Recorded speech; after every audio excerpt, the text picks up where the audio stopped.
Now I see you. So tell me, when you came in 1954. December of 10th of 1954. From where? From where were you living before that? Well, we were married in July 24th of 54. And then we went back to Caracas because my husband had been in a factory from Barcelona, a shirt factory. And we went back there because he was closing the factory. The rest of the people had left. He was a sort of an assistant manager, and they went about 2 months before and left him there to close. And we were from July, the end of August, till the end of November, middle of November, we were there. Huh. And then we went to the States, to Ballston Spa, New York, near Saratoga. Uh-huh. Do you know? Where are you from? I'm from the South, but I know Saratoga. I'm from Nashville, Tennessee. I'm from Nashville. Oh, nice. In the South. That's nice. Well, then we went there for Thanksgiving, my families, and then stayed for a few weeks, spent a week in New York City, the Waldorf Astoria. Oh, nice. Cost us $25 a night. I can think of so many things. Shall I tell you? Sure. I went with Elena in March. She came over with me to visit my sisters, and we were in New York for a week, and I said, let's go into the Waldorf Astoria. So we went in one evening, just walked through, and I remembered, and we stopped at the desk and said, how much is a night here? And he said, well, 200 something. And then I said, well, I'd stayed here back in 1954. And he said, well, if you still had your receipt, you could spend 2 nights here with your receipt from 1954. At the same price as in 1954. Gotcha. Somebody had done that. They do that if someone has been there for a long time. I was...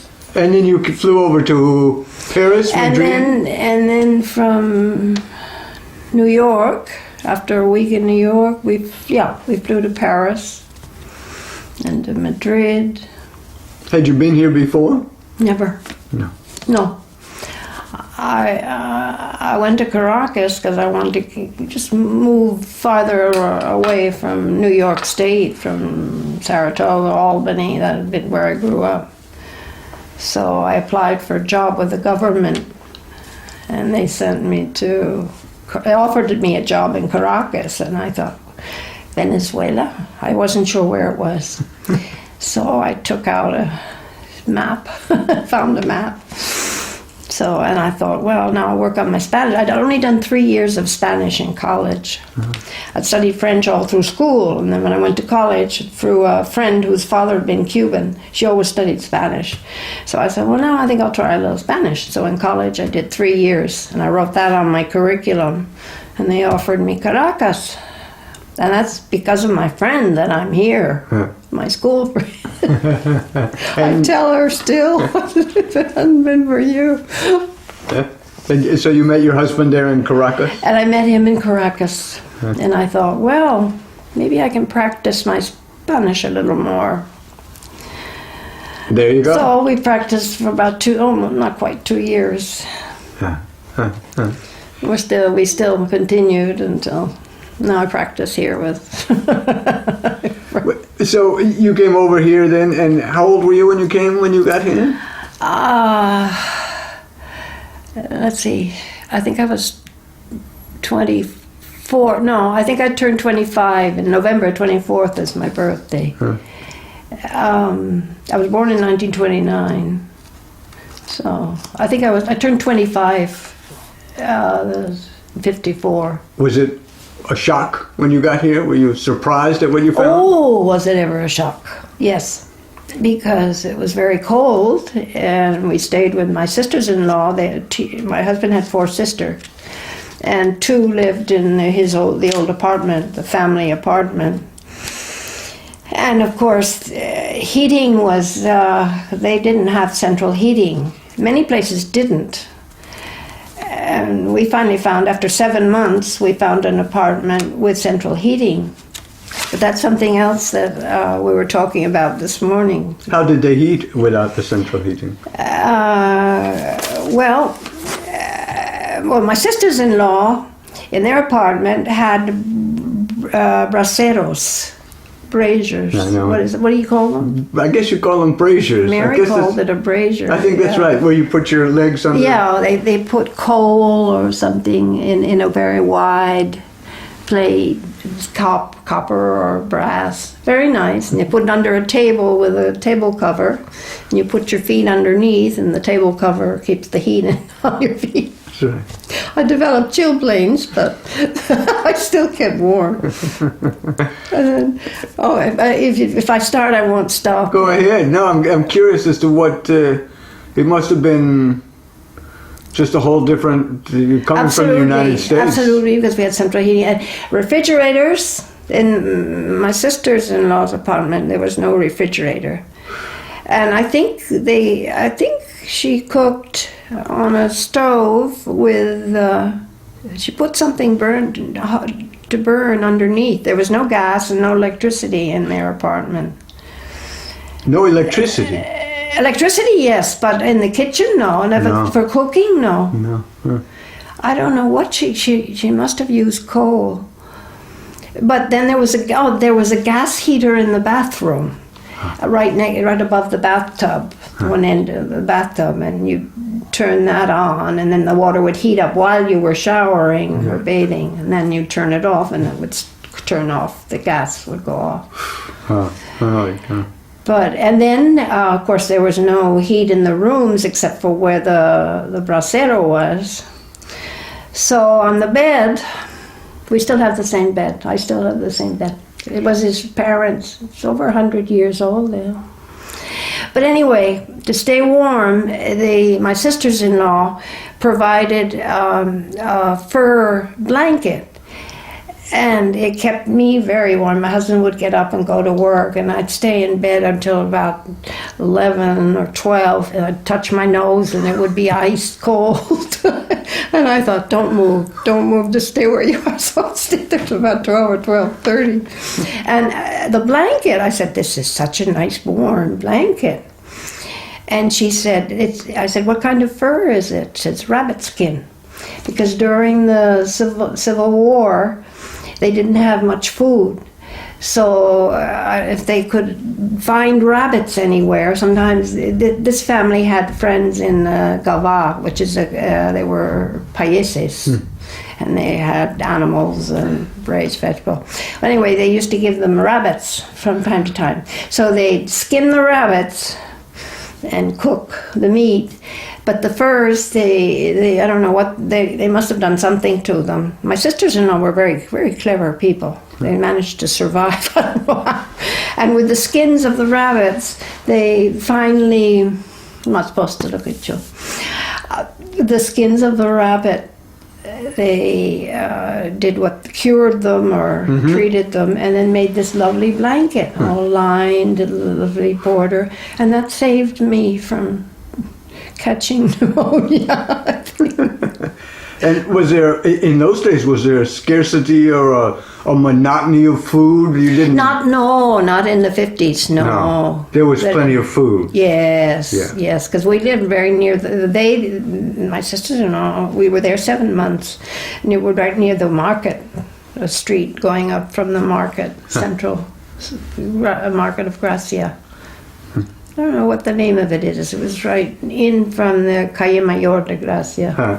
So there was plenty of food over there. And I'd never seen a market like that before. That was fun. And then there would be knife sharpeners. In the morning while I was staying warm under the rabbit skins, I'd hear the sound of knives being sharpened and someone calling, announcing if anyone wanted their knife sharpened, that he was there. So I could hear. It was quite an experience. And then you found an apartment with your husband. After about 7 months, yes, finally. Because, of course, the ones I liked were over 1,000 pesetas a month, and he said, no, we can't go over 1,000 pesetas. So we looked, and then waited, and finally, where he worked in the factory, someone who was responsible for the building and the creation of the company was building apartments, so he offered us an apartment for rent. And so, in the end of May, I think. No, our son was born in May.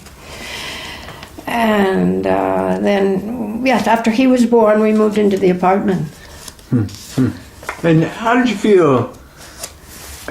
Was it difficult for you to have a child here? I would think, I know that when I go to the doctor, that's somewhere where sometimes my language fails me a little bit. I just can't feel perfect, you know what I mean? It must have been difficult for you to come and have a child, I would think. Well, I guess there's not that much to talk about. You just... Yeah, I still am asked where I'm from. I open my mouth and I speak Castellano.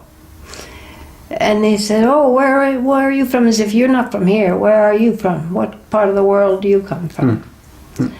And I guess we can't lose our accents, but and our Spanish, our Castellano, maybe incorrect sometimes, and even more incorrect with the Catalan they're speaking. But dealing with the doctor, for instance, when you had your baby, that wasn't any problem? No, he was very nice. He said to me, he was a doctor who delivered our 4 children. Said, I can remember during deliveries, he'd say, now you must always speak English to your children because I'm studying English and I'm having a terrible time. Please, just remember you must always speak English to your children. So my husband didn't speak much English. He took classes, and I found some very nice notebooks that he'd written in English. We didn't speak it much, but he wrote it quite well. Was he Catalan? He was Catalan, born in Mallorca. When you came over here, and in those years in the 50s, for instance, what was the situation with speaking Catalan? Were you very aware of the Catalan? No. I realized that some people among themselves, in their families, but everyone, here it's all written here, everyone would speak Castellano freely, and especially if they knew you were a foreigner. I don't remember a problem. It was usually Castellano. Then among friends and people who worked together, and my sisters-in-law and my husband spoke Catalan to each other. But with me, always Castellano. There was never a problem. And no one ever said, oh, you must learn Catalan. I've written that down. But I wrote it in Spanish. The insistence of speaking Catalan, people in general are now more critical and antipatica towards those in general. You can't specify. I know a lovely lady who's very Catalan, and she doesn't. She sings. We sing in a chorale. And she's quite elderly, but she always speaks Catalan. But she's very, very sweet to me. She speaks Catalan, I answer in Castellano, and she just keeps talking Catalan. I keep talking Castellano. And she's a lovely lady. But several have said to me, ¿Y usted por qué no habla catalán? But in Catalan. And my name's Pujol. I said, well, I started speaking Castellano, and I don't know. I don't know what to say to them. No. They're just antipaticas. Yeah. You probably know. Yeah, I have the same. Everybody has the same thing. And well, what sorts of what were your daily, like in the 50s, while you were having children? So you had children around. But what was the day like? Was it different then than it would be today? I mean, did you have to spend a lot of the day shopping and washing, a lot more time on domestic chores? Yes, well, yes, I took it, but we were fortunate. We had, we found a girl who would come in and live with us. Sometimes she'd go off every afternoon, and we paid her, one of the first ones we had, we paid her 300 pesetas a month. Spanish. A Spanish girl, was she? Spanish girl, yeah. They were mostly Spanish. Very nice little girls. From down south? I did the cooking, yeah. I did the cooking, yeah. I like to cook.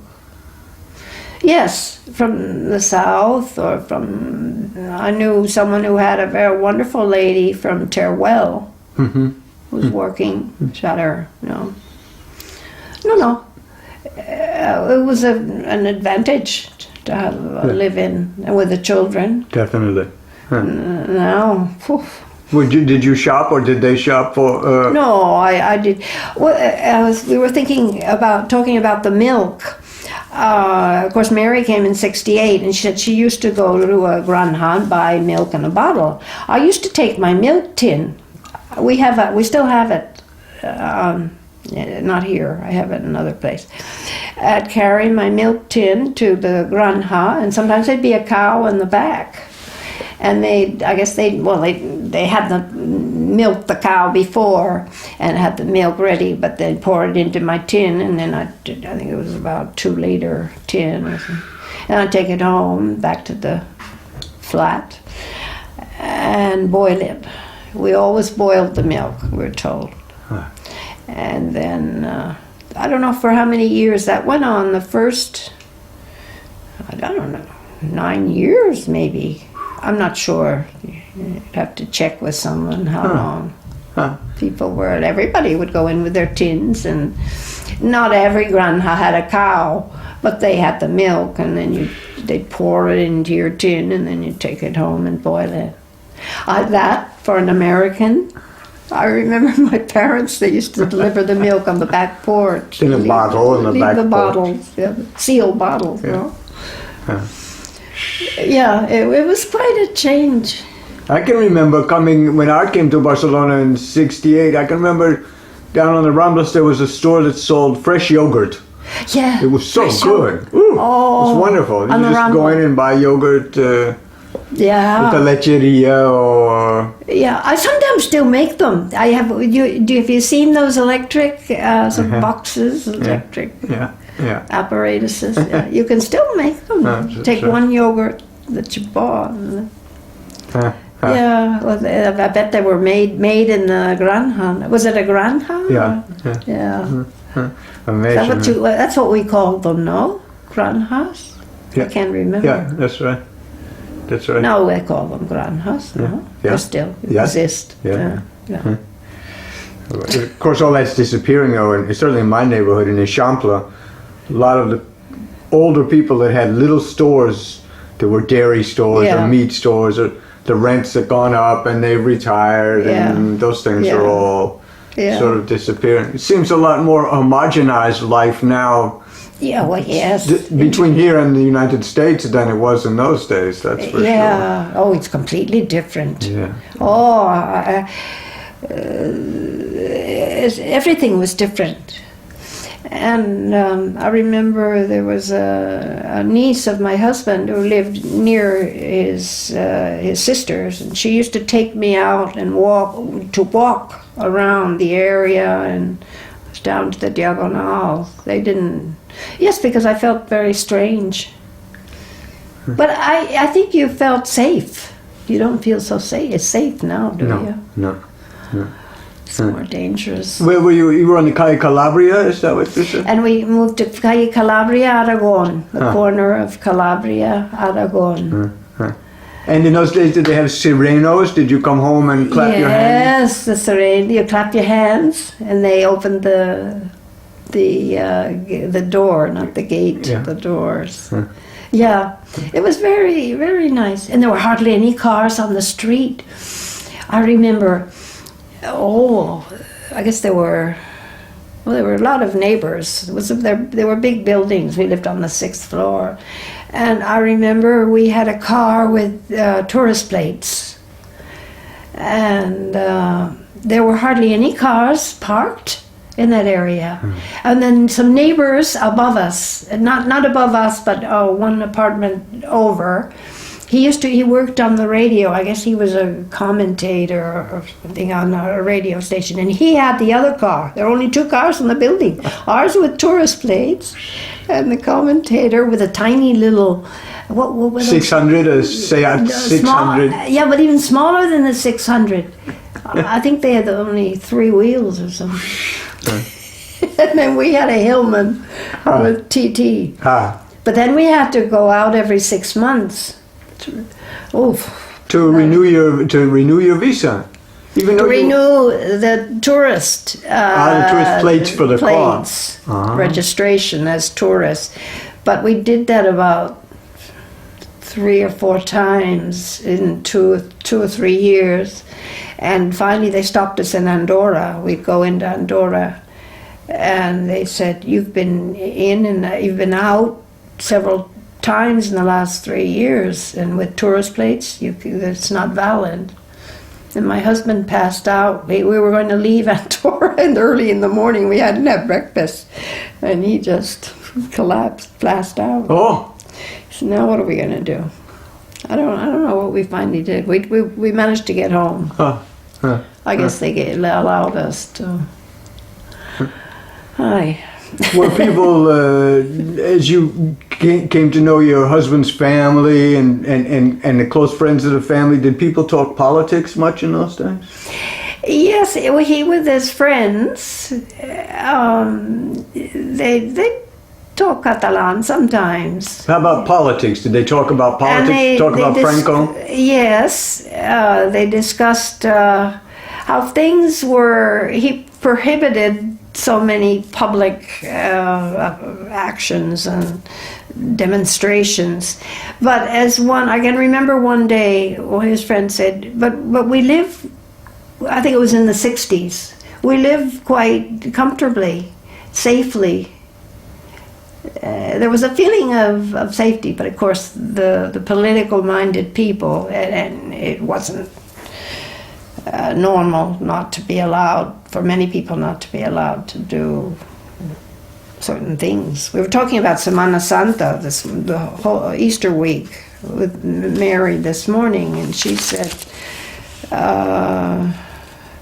Semana Santa, Easter week, was very solemn. There were no activities at all. I think even the movies had religious films, but nothing else. Do you remember that? No.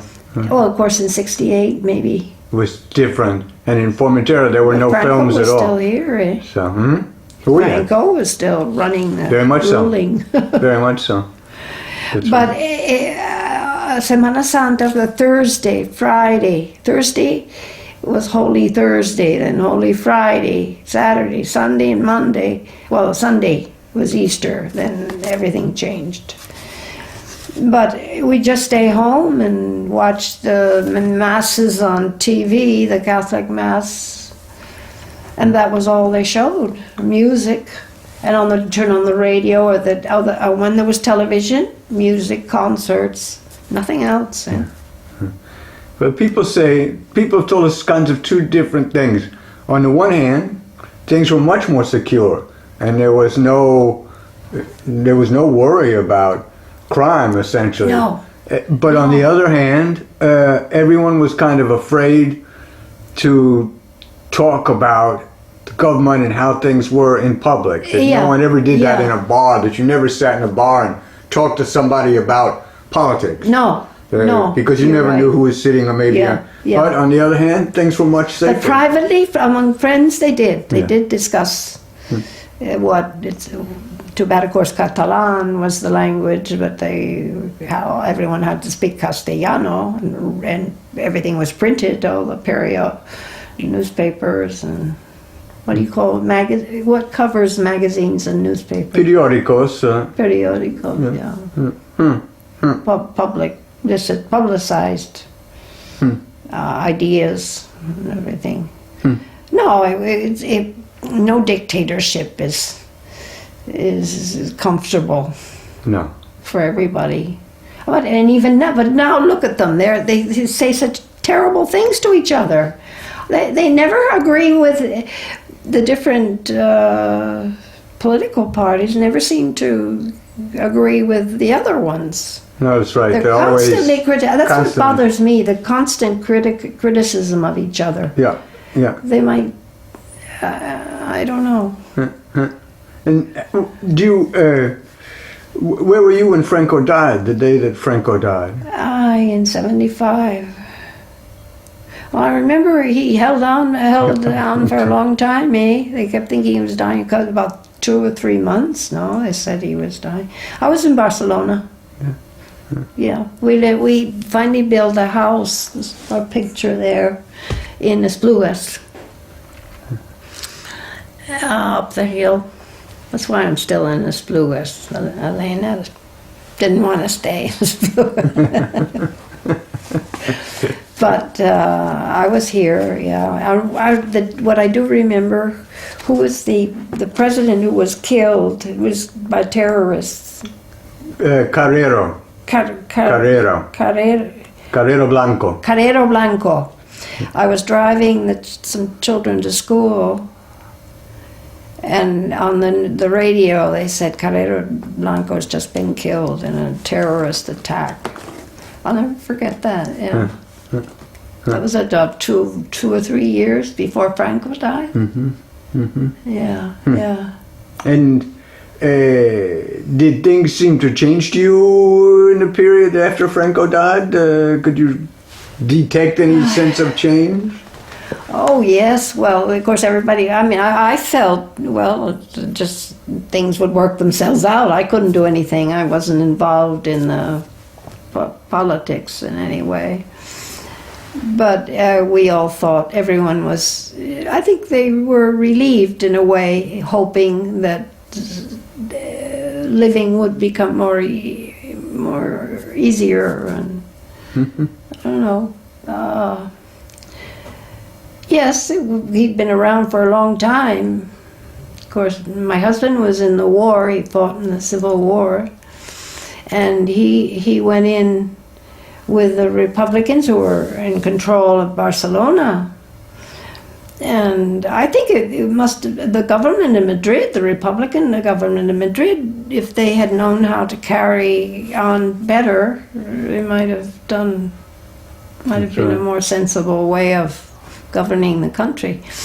But anyway, he went in as all the young men were taken in to fight against Franco, and then he passed.